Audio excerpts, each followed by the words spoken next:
안녕하십니까. 87연구소 방송 묵계 이상원입니다. 오늘은 약간 무거운 이야기를 해볼까 합니다. 하지만 사상의학과 87의학을 좀 더 깊이 공부하고자 하시는 분들이라면 함께 고민해볼 문제라고 생각해서 비록 딱딱하지만 방송으로 만들어 보았습니다.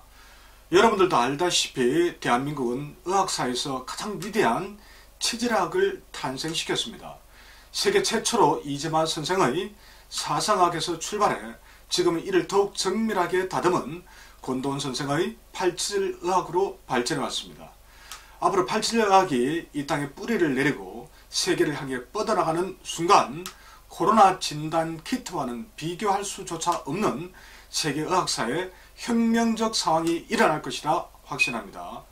그러기 위해서는 과거 지식에 안주하지 않고 새로운 변화를 능동적으로 탐색해 나가는 자세가 무엇보다도 필요하겠습니다.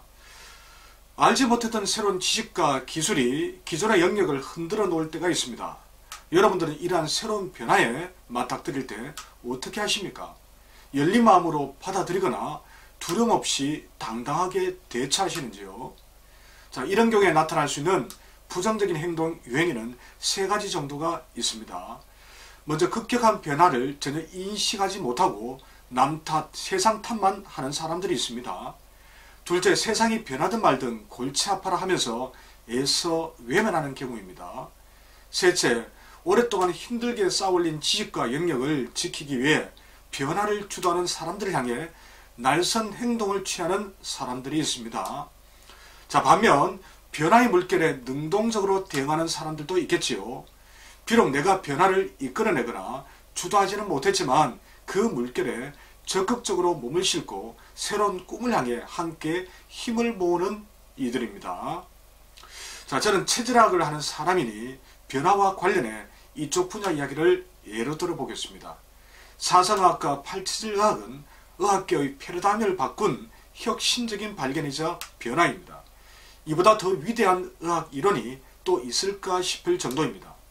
하지만 현실은 꼭 그렇지만도 않습니다. 새로운 변화와 혁신의 노력이 있으면 그에 맞서 기존의 관습을 답습하고자 하는 부정적인 응전도 있기 마련입니다. 자, 전통의학에서 사상학으로 넘어갈 때도 마찬가지였습니다. 수백 년 동안 증상 처방 위주의 한약 조제법으로 환자를 치료해 왔습니다.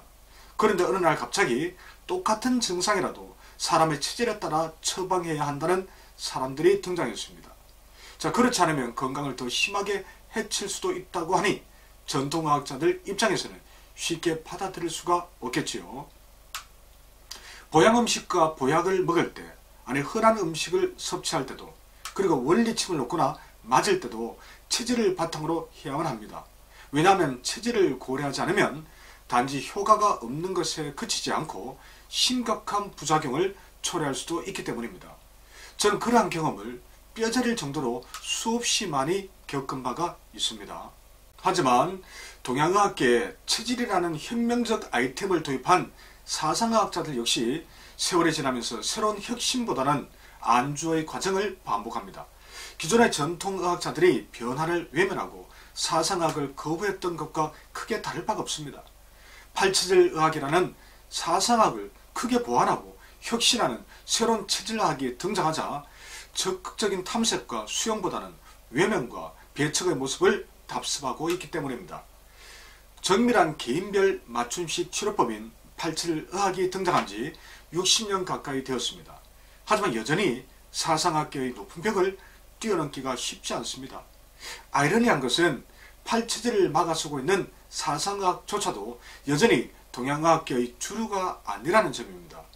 저항은 강고하고 변화는 그만큼 어렵다는 증거입니다. 그들도 모르는 것은 아닐 테지요.